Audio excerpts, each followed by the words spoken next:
స్వామివారికి ఇచ్చినటువంటి ఈ మాల ఈవేళ చాలా అద్భుతమైనటువంటి మాల. ఇది రత్నాల మాల కంటే అత్యంత ప్రాశస్త్యం. పట్టాభిషేక సమయంలో హనుమంతుల వారికి అమ్మవారు ముత్యాల మాల ఇస్తుందట. ఆయన అన్ని కొరికి పడేసుకుంటాడు.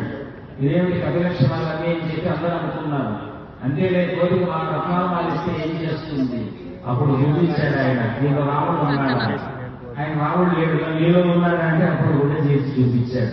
అలాగా ఆయన హృదయం కమల పాప వంటిది అని ప్రమాణంగా మనం వారికి చేస్తూ మనం ధరించి ఇవాళ స్వామివారి ప్రసాదాన్ని మా హృదయానికి అందించిన మీకు ఎప్పుడు వేదమాత రక్షగా ఉండగాక. మీరు కోరుకున్నటువంటి పూర్వ వైదికం ఏదైతే ఇక అగ్రే కాలంలో అచిరకాలంలో మీరు చేయవలసినటువంటి వైదిక శక్తి మీకు ఎప్పుడూ కూడా హనుమంతుడు ప్రసాదించుక. ఇక్కడ అమ్మగారు అందరూ కలిశారు, మాతృమూర్తులందరూ. ఈవేళ మీరు హనుమత్ స్వరూపం అయితే అందరూ అంజనా స్వరూపంలో వచ్చారు. అందుకే హనుమత్ కీర్తన ఎవరు చేయాలి అంటే భక్తులు చేయాలి. అందులో అంజనా స్వరూపంగా ఉన్నటువంటి వారు చేస్తే ప్రపంచంలో